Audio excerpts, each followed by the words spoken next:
Today we're going to talk about why it's good to have good karma and how to accumulate good karma. Check this out.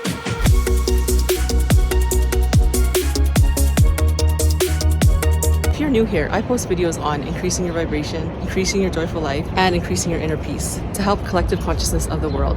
I also do book summaries on spirituality, personal development, and esoteric. Today I'm walking during my lunch break. I want to have a habit of walking after I eat, especially when it's warming up. I don't do it that much when it's winter in my city. Yeah, it's been such a big change. Down to the bay, forget all the worries.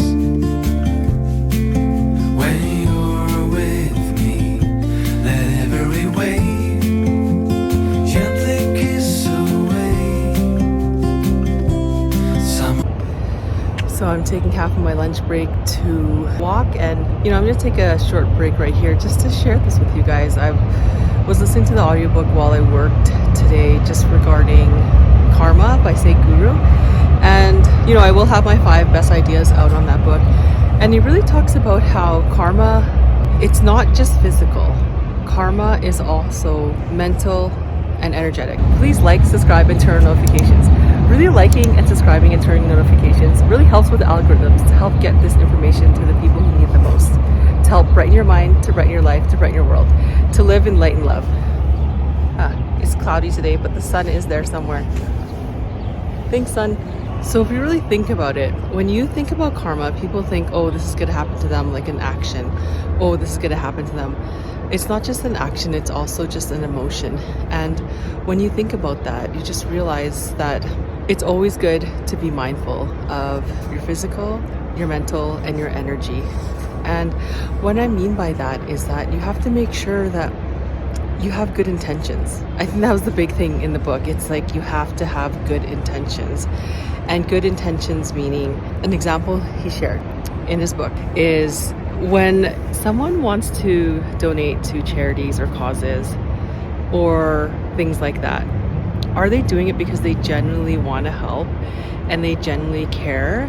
Or are they doing it because they want to show people they're a good person and that they're a type of person who gives? Really think about that.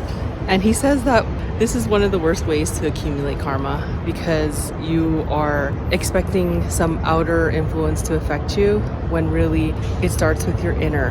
And that was a big one. So you have to have accumulation. He calls that accumulation karma.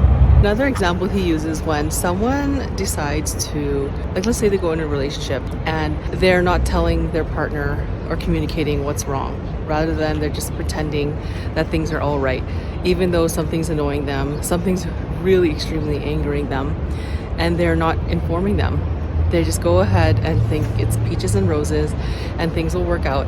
But at the end of the day, every single day, they're getting more annoyance, they're getting more angry, and they're just building that karma. That's another worst way to build karma, is you're building that karma because you're not being truthful and you're not open and you're not communicating.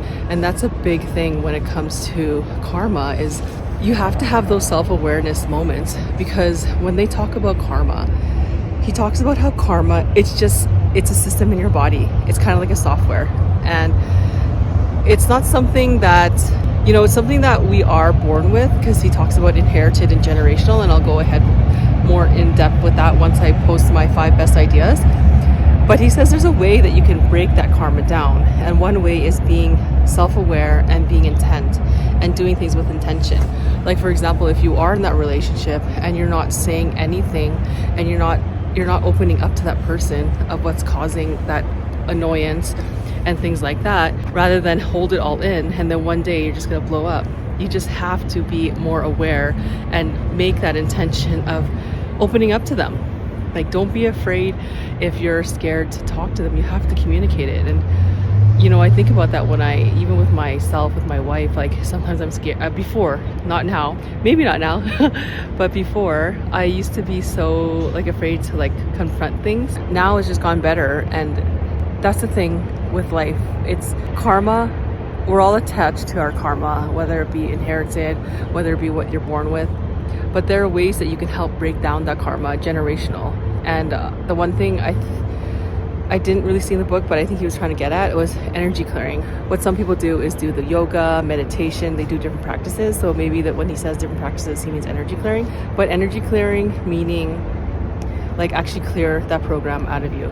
And when it comes to generational and inherited, one big energy clearing is you can use is called emotion code.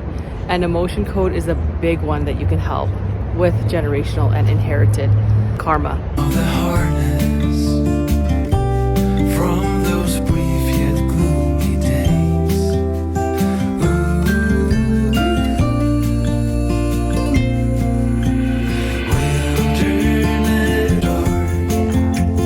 wilderness.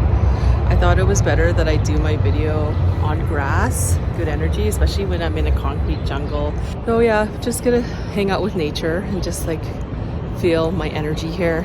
I have a meeting right after lunch, but I'm so glad I was able to share this knowledge with you.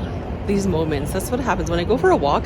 I automatically like pick up my phone and I feel like I have to share something. Another cool thing that happened today, randomly talking about karma, is just connecting to another spiritual guide named Phoenix. So it's interesting. Maybe one video I'll do on spiritual guides. So I'm gonna head back to my office right now. Yeah, just think about that. Think of karma, and the one takeaway is being intentional with everything you do and having good intentions and having good thoughts and vibes towards people. I know it could be hard at times, but if you just train yourself and program yourself to do that often, instead of doing 90%, maybe like 60 to 90% negative, you're going to be switching that around and being 60 to 90% more positive. See you in the next video.